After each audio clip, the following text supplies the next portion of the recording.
दोस्तों, स्वागत है आपका अपडेट नॉलेज चैनल पर। और आज हम परसेंटेज के अंदर आगे वाला पार्ट्स करेंगे जो अपना आय से आधारित है ना। आय से आधारित प्रश्न है वो करेंगे आज। तो चलो शुरू करते हैं। सबसे पहला प्रश्न है, कोई व्यक्ति अपनी आय का 80% खर्च करते हैं और निर्वाह खर्च में वृद्धि होने के कारण उसके खर्च में 37.5% की वृद्धि होती है तथा उसकी आय में 16.2/3% की वृद्धि होती है, तो उस व्यक्ति की वर्तमान बचत कितनी है ना। तो कीजिए क्वेश्चन को इसको।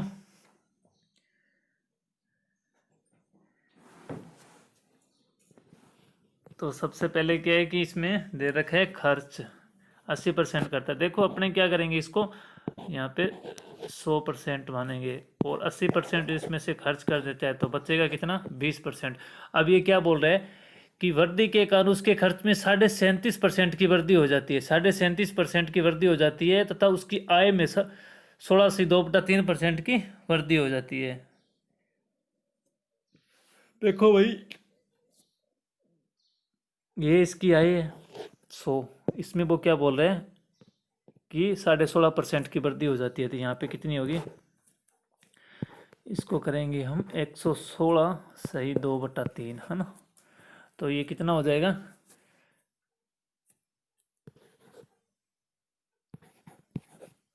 और 2 इसमें से जोड़ेंगे तो ये कितना आएगा, 350/3। ये लो भाई, इतनी इसके अंदर क्या हो जाती है, वृद्धि हो जाती है। इसको हम लिखेंगे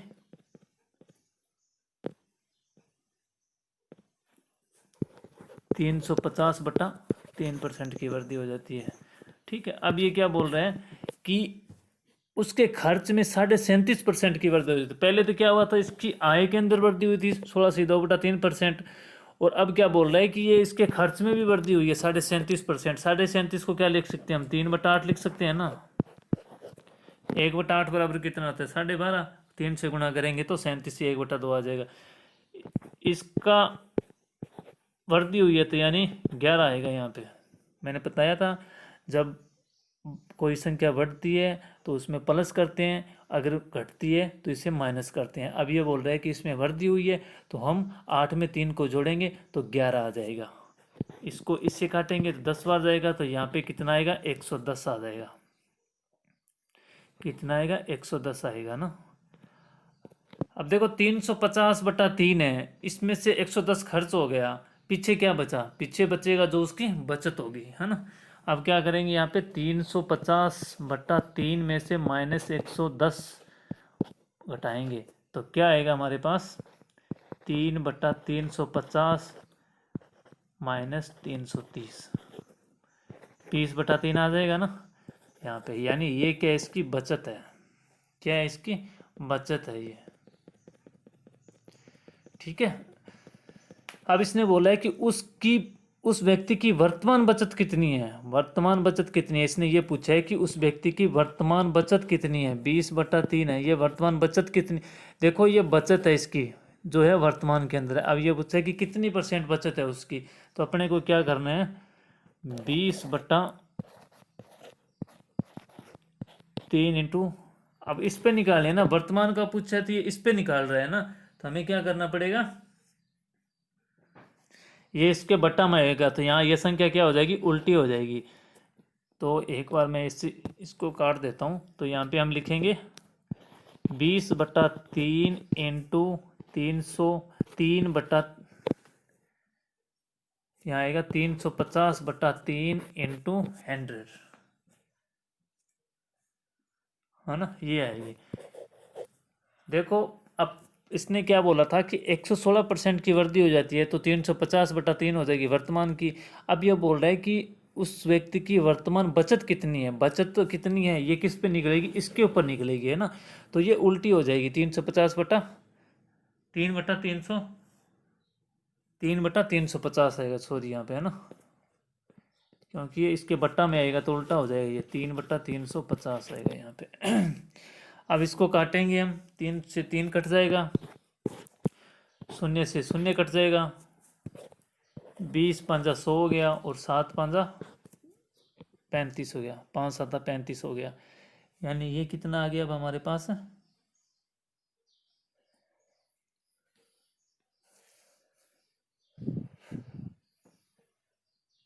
3 से 3 कट गया और 0 से 0 कट गया। यहाँ पे कितना आ गया, ये आ गया हमारे पास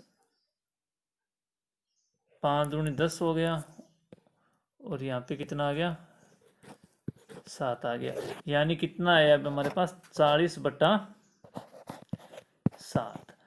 40 के अंदर 7 का भाग देंगे कितनी बार जाएगा, 5 बार जाएगा। 5 सही 5/7 आंसर आएगा हमारा।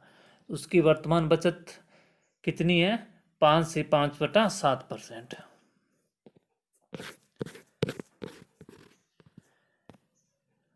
इसके बाद है आगे वाला क्वेश्चन, इसको करेंगे। तो एक व्यक्ति अपनी आय का 75% खर्च करता है। उसकी आय में 20% की वृद्धि होने पर वह अपने खर्च में 10% वृद्धि कर देता है। उसकी बचत में कितने परसेंट की वृद्धि होगी। देखो भाई, एक व्यक्ति अपनी आय का 75% खर्च करता है, तो देखो आय कितनी होती है, 100% होती है ना, 100% आय होती है। तो उसमें से वो क्या करता है कि 75% खर्च कर देता है, तो पीछे कितना बचेगा, 25% बचेगा। ये खर्चा है इसका, ये इसकी बचत है, और ये क्या है, उसकी आय है। तो अब आगे क्या बोल रहा है कि उसकी आय में 20% की वृद्धि हो जाती है। देखो 100 का 20% निकालेंगे तो 20 आएगा, 20 इसमें से जुड़ेगा क्योंकि ये बोल रहा है वृद्धि हुई है इसके अंदर, है ना। अब ये बोल रहा है कि उसने अपने खर्च में 10% की वृद्धि कर ली। 10% का मतलब क्या होता है, 1/10 होता है। 1/10 होता है तो 7.5 का 1/10 निकालेंगे तो कितना आएगा, 7.5। 7.5 इसमें से 75 में जोड़ेंगे क्योंकि ये इसका पहले वाला खर्चा है। ये बोल रहा है कि 10% इसमें वृद्धि हुई है, तो ये कितना हो जाएगा, 75 और 7 कितना हो गया, 82.5 हो जाएगा। ये कितना हो जाएगा, 82.5 हो जाएगा। ठीक है। अब ये बोल रहा है कि ये इसकी खर्च है, ये इसकी आय है, तो बचत कितनी होगी। 120 में से 182 को घटाएंगे तो कितना बचेगा, 8, 18, 18 और 20, 38, 38 बचेगा ना। 0.5 और घटाना है उसमें से, तो 38 में से घटाएंगे तो कितना आएगा, 37.5। अब ये बोल रहा है कि उसकी बचत में कितने प्रतिशत वृद्धि होगी। तो पहले क्या था इसमें, 25 था। पहले उसकी बचत 25% थी, अब कितनी है, 37.5% है। तो कितने का डिफरेंस है, 12.5% का। कितने पे, 25 पे। तो ये लो, 25 चौका 100, 12.5 को 4 से गुणा करेंगे तो कितना आएगा, 50 आएगा ना। अपना उत्तर क्या है, 50%। चलते हैं अगले क्वेश्चन पे। ये लो भाई, एक व्यापारी की आय एक वर्ष में 25% बढ़ जाती है और अगले वर्ष में 4% घट जाती है। इस प्रकार 5 वर्ष पश्चात उसकी कुल आय बढ़कर 7200 रुपये हो जाती है। यानी आज से 5 वर्ष बाद उसकी 7200 हो जाएगी, ये इसने बोला है। एक व्यापारी की आय एक वर्ष में 25% बढ़ जाती है और अगले वर्ष में 4% घट जाती है, और इस प्रकार 5 वर्ष पश्चात उसकी कुल आय 7200 रुपये हो गई है। ठीक है, ये 5 वर्ष बाद की है, हमें क्या ज्ञात करना है, पहले की ज्ञात करना है। तो पहले की ज्ञात करने के लिए क्या करेंगे हम, 25% बढ़ जाती है। 25% का मतलब होता है 1/4। इसको हम 5/4 लिख सकते हैं। 5/4 पहले वर्ष बढ़ जाती है, अगले वर्ष 4% घट जाती है। 4% की फ्रैक्शन क्या होती है, 1/25। तो हम इसको क्या लिखते हैं, 24/25 लिख सकते हैं, क्योंकि इसने क्या बोला है कि घट जाती है। इस प्रकार 5 वर्ष पश्चात उसकी कुल आय, यानी ये प्रक्रिया चलती रहेगी 5 साल तक। तो आगे क्या आएगा, 5/4। उसके बाद क्या आएगा, यहाँ पे क्या आएगा, 5/4 इंटू 24/25। उसके बाद क्या आएगा, 5/4। उसके बाद क्या आएगा, 24/25। उसके बाद क्या आएगा, 5/4। यानी ये बोल रहा है कि पहले वर्ष 25% बढ़ जाती है और अगले वर्ष 4% घट जाती है। इस प्रकार 5 वर्ष पश्चात ये प्रक्रिया चलती रहती है 5 साल तक। तो देख लो, 1, 2, 3, 4, 5 साल हो गए। इसके बाद क्या बोल रहा है, ये बराबर में है इसकी 7200 रुपये। 7200 रुपये है ना। सीधा सा है कि हमें इसने क्या दे रखा है कि 5 साल बाद की दे रखी है, और हमें क्या करना है, पहले की ज्ञात करनी है। पहले की ज्ञात करनी है तो क्या करेंगे, इनको हम काटेंगे यहाँ से। या मैं इसको यहाँ पे लिख सकता हूँ ना 7200 को, देखो 7200 को मैं यहाँ पे लिख सकता हूँ ताकि आसानी रहेगी अपने को ना। अब क्या करेंगे, ये नहीं है यहाँ पे, उसके बाद हम क्या करेंगे, इनको काटेंगे। देखो 5 को 5 से 25 बार काटेंगे, ये 5 से ये 5 कट जाएगा, उसके बाद 4 से ये 6 बार कट जाएगा, इसके बाद ये 6 बार कट जाएगा, है ना। इसके बाद है ये कितना हो गया 36, 36 दूना क्या हो गया 72, यहाँ कितना आ गया 200। ठीक है, 200 के अंदर हम क्या करेंगे, इस 5 का भाग देंगे तो कितना आएगा 100 आएगा, और 25 को 4 से गुणा करेंगे तो कितना आएगा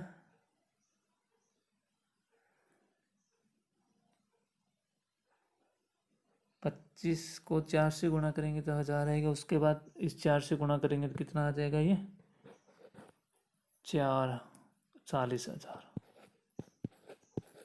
ये लो 5/4 इंटू 24/25 इंटू 5/4 इंटू 24/25 इंटू 5/4। देखो एक बार दोबारा देख लो ना,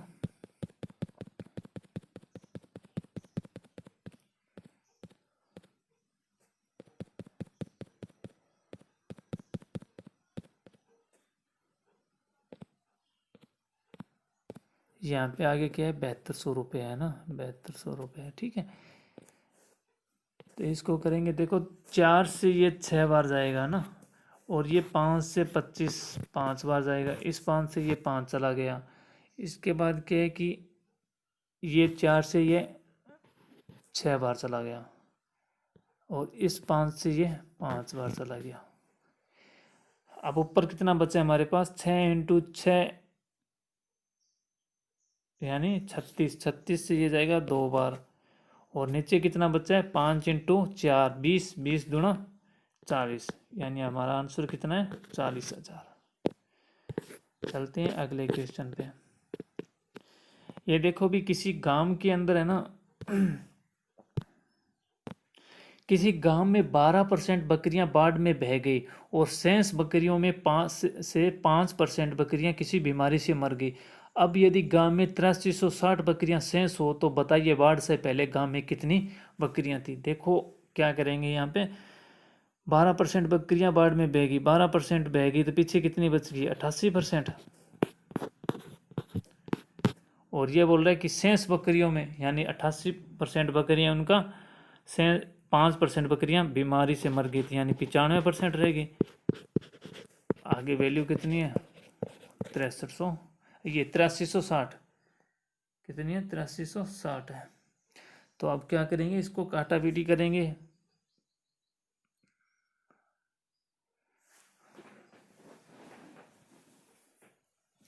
यहाँ पे क्या लिखेंगे 19,595, यहाँ पे कितना आएगा 20, और यहाँ पे कितना आएगा 44, यहाँ पे कितना आएगा 10, और उसके बाद क्या करेंगे यहाँ पे कितना आएगा 22, यहाँ पे कितना आएगा 50, यहाँ पे कितना आएगा 25, यहाँ पे कितना आएगा 11। अब देखो ऊपर कौन कौन सी संख्या, एक तो है 19 और एक है 11, नीचे कौन सी है एक 25 और एक है 10, यानी अब हम क्या करेंगे इस 11 का इसमें से भाग देंगे, तो 11 साथी कितना होता है 77, पीछे कितना बचेगा 6, 11 छिक्की 76, 760, 19 से काटेंगे 19 चौका 76, 25 चौका 100, 10,000 आंसर आ जाएगा हमारा। देखो भी 5 नंबर क्वेश्चन है कि एक व्यक्ति अपनी 75% राशि अपनी पहली बाजी में और शेष की 75% दूसरी बाजी में और शेष की 75% तीसरी बाजी में हार गया, और केवल 2 रुपये लेकर वह घर पहुंचा। तो बताइए उसकी प्रारंभ में राशि कितनी थी। तो प्रारंभ में राशि ज्ञात करने के लिए क्या करेंगे हम, पहले वह अपनी एक व्यक्ति अपनी 75% राशि पहली बाजी में, यानी उसके पास कितनी बची 25%। उसके बाद क्या बोल रहा है कि शेष की 75% दूसरे में हार गया, फिर 25 बची, उसके बाद ये तीसरे में फिर हार गया, फिर कितनी बची 25 बची, और बराबर में कितने रुपए बचा लेता है 2 रुपये बचा लेता है। यानी वो घर पे क्या करता है, 2 रुपये लेके जाता है। तो अब क्या करेंगे, 25 चौका 100, 25 चौका 100, 25 चौका 100, 4 दूनी 16, 16 चौका 64, 4 4 16, 16 चौका 64, 64 दूना 128। यानी वो उसकी प्रारंभिक राशि कितनी थी, 128 रुपये थी। कितनी थी, 128 रुपये थी। इसके बाद है 6 नंबर क्वेश्चन। कोई व्यक्ति अपनी आय का 87.1/2% बाहर खर्च करता है और उसकी आय का 12.5% बढ़ जाती है और खर्च 14 से 2/7% बढ़ जाता है। तो बताइए उसकी बचत में कितना परसेंट का परिवर्तन हुआ। देखो 87.5% को आप क्या लिख सकते हो, आप इसको लिख सकते हो 7/8। क्या लिख सकते हो, 7/8। यानी अब क्या, ये इसका खर्च है, ये इसकी आय है कुल। तो अब क्या करेंगे, यहाँ पे ये इसकी आय है, ये इसका खर्च है और ये इसकी बचत है। ठीक है। अब ये क्या बोल रहा है कि उसकी आय में 12.5% की वृद्धि हो जाती है। 12.5% का मतलब क्या होता है, 1/8 है ना, 1/8 होता है। यानी 8 से कितनी होगी उसकी, 9 हो गई, 12.5% वृद्धि हो जाती है। यानी इसका अगर 12.5% निकालेंगे ना तो 1 आएगा। और ये बोल रहा है वृद्धि हुई है तो 1 इसमें से जोड़ेंगे तो कितना हो जाएगा, 9 हो जाएगा। अब ये बोल रहे हैं कि 12.5% उसकी आय बढ़ गई, ठीक है, 9 हो गई, 8 से 9 हो गई, ये इसका 12.5% है। अब ये बोल रहा है कि खर्च भी 14.5% बढ़ जाता है। यानी पहले कितना खर्च करता था, 7 रुपये करता था, अब कितना बढ़ा है उसका, 14 से 2/7% बढ़ जाता है। 14 से 2/7% कितना होता है, 1/7। यानी यहाँ पे कितना आएगा, 1 रुपया बढ़ी है ना, तो 7 से कितनी होगी, 8 हो गई। ठीक है, ये इसकी आय है, ये इसका खर्चा है, तो बचत कितनी है, 1 रुपया। अब इसने हमें से क्या पूछा है कि उसकी बचत में कितने परसेंट का परिवर्तन हुआ। देखो पहले भी 1 रुपया बचाता था वो और अब भी 1 रुपया बचा रहा है, तो उसकी बचत में नो चेंज हुआ है।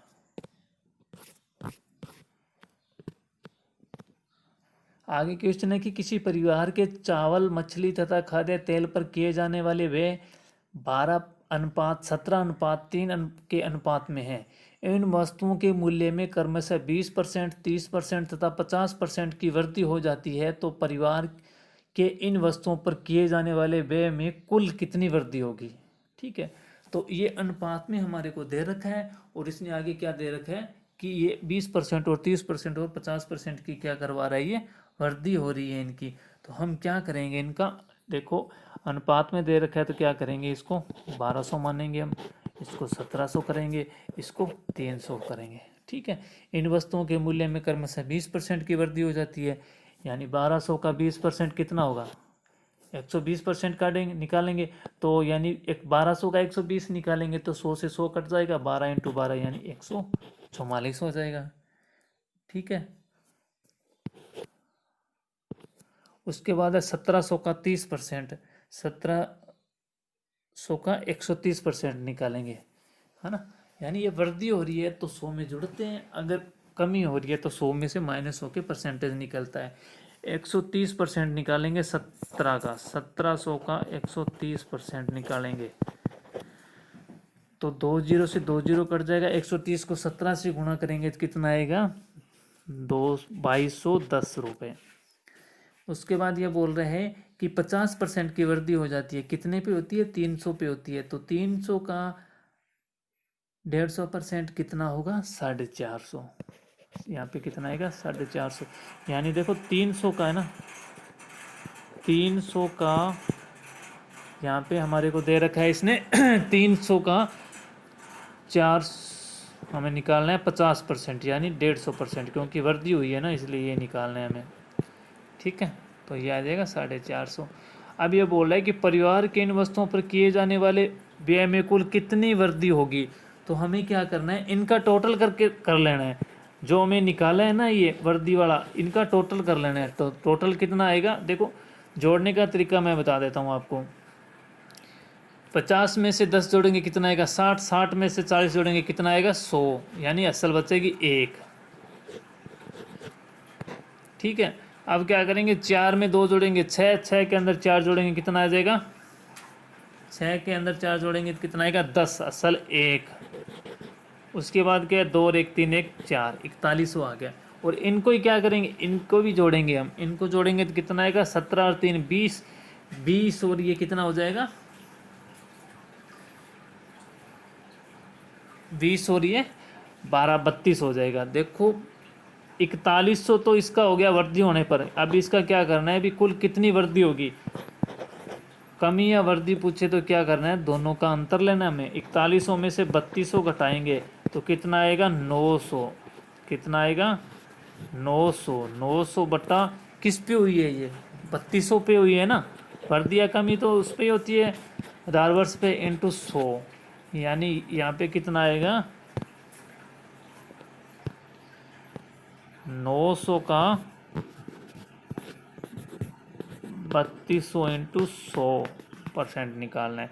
तो 2 शून्य, ये 2 शून्य से 2 शून्य कट जाएगा। इसके बाद क्या है कि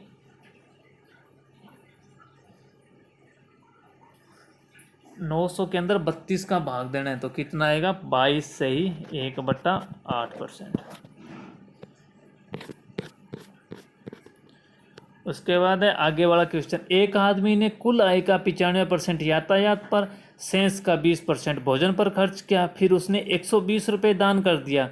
अभी भी उसके पास कितने रुपए हैं, 1400 रुपये हैं। कितने रुपए हैं, 1400 रुपये हैं। देखो उसके पास 100 रुपये थे सबसे पहले, 100 रुपये में से 5% उसने क्या कर दिया,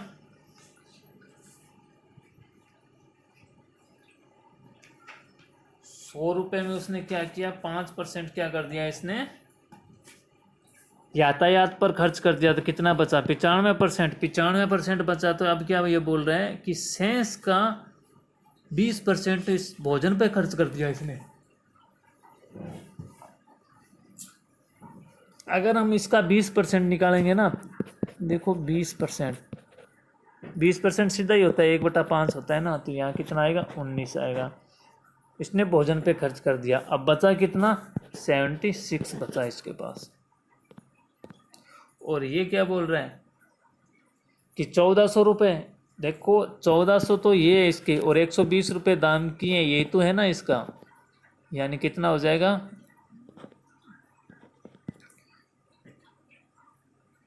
1520 यानी 76% की वैल्यू कितनी है 1520 है, बटा 76% इंटू 100। तो कितना आंसर आएगा, ये 2 से कट जाएगा भाई, 2000 रुपये आ जाएगा ना, 2000 रुपये इसका आंसर आ जाएगा 2000 रुपये। यानी ये वाली राशि है ना 120 रुपये दान कर देता है, यही तो इसका तो है, इसमें ऐड होगा ये 120 के अंदर, ये ऐड हो जाएगा, 1400 के अंदर 120 ऐड होगा, वो उसकी वैल्यू भी आएगी। यानी यही तो देखो 20% भोजन पे खर्च किया गया, यहाँ तक क्वेश्चन को पढ़ो। इसके बाद क्या है कि 76% रह गया। अब ये क्या बोला, उसने 120 दान कर दिया और अभी भी उसके पास कितना है 1400 रुपये है। दान वाला भी इसमें ऐड होता है।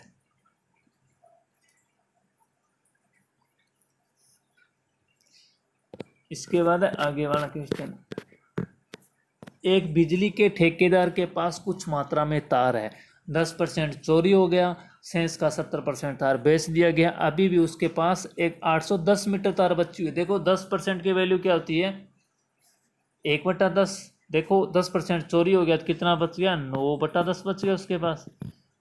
अब क्या बोल रहा है ये बी, सेंस का 70% तार बेच दिया गया, सेंस का 70% तार बेच दिया गया, तो क्या बच गया इसके पास 30% बच गया, 30/100। अभी भी इसके पास क्या 810 मीटर तार बची हुई है। तो क्या करेंगे, शून्य से शून्य कट जाएगा, 27 क्या हो गया 81। तो हम तार की कुल लंबाई कितनी है 3000 मीटर।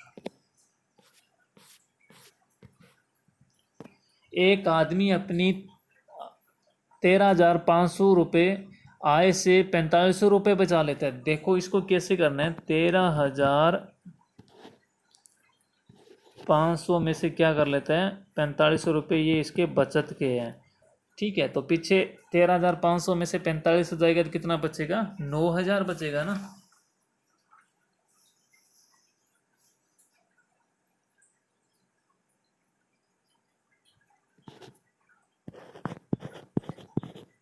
₹90,000 बचेगा ना। एक 13,500, 9,000 बचेगा ना यहाँ पे, ₹9,000। इसके बाद क्या बोल रहा है कि यदि उसकी आय 14% बढ़ जाती है, देखो 13,500 का 14% उसकी आय बढ़ जाती है, तो हमें क्या करना पड़ेगा? 114% उसकी आय निकालनी पड़ेगी, यानी 13,500 इसका 114% निकालना पड़ेगा। तो निकालेंगे तो कितना आएगा हमारे पास? 15,390 रुपये आएगा। यानी इसका 14% निकालना है, वृद्धि हो रही है तो 114% निकालेंगे, अगर यहाँ कमी होती तो 14% 100 में से माइनस करके लिखते हैं। अब ये क्या बोल रहा है कि 14% बढ़ रही है, तो हम 100 में प्लस करके इसका परसेंटेज निकालेंगे 114%, तो कितना आएगा? 15,390 रुपये। आगे क्या बोल रहा है कि उसके खर्चे में 7% की बढ़ोतरी हो जाती है, यानी 9,000 रुपये उसका खर्चा है, तो इसका 7% यानी 107% निकालेंगे 9,000 का, तो कितना आएगा? 9630 रुपये आएगा। उसके बाद 15,390 में से 9630 माइनस करेंगे तो कितना आएगा? 5760 आएगा। यहाँ पे हमारे से क्या पूछा है इसने? तो बचत में क्या परिवर्तन होगा? देखो यहाँ पहले 4500 रुपये बचत हो रही थी, अब कितनी हो रही है? 5760 रुपये हो रही है। तो कितनी ज़्यादा है? 1260 रुपये ज़्यादा है ना। 1260 रुपये ज़्यादा है। कितने पे ज़्यादा है भाई? 4500 रुपये पे ज़्यादा है ना।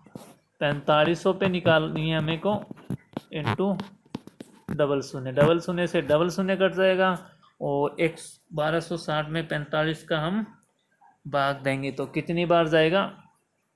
2 बार जाएगा, 2 बार चला जाएगा। उसके बाद कितनी बार चला जाएगा? 8 बार चला जाएगा। तो हमारा आंसर कितना आएगा? 28% आएगा ना। तो दोस्तों, आपको आज का वीडियो कैसा लगा कमेंट बॉक्स में कमेंट करके ज़रूर बताएं, और कोई भी क्वेरी होती है तो आप कमेंट बॉक्स में कमेंट कर दिया करो। जब भी मैं नेक्स्ट वीडियो बनाऊंगा तो उसमें आपको बता दिया करूंगा। चैनल को लाइक करें, सब्सक्राइब करें और शेयर करें। मिलते हैं नेक्स्ट वीडियो में। जय हिंद, जय भारत।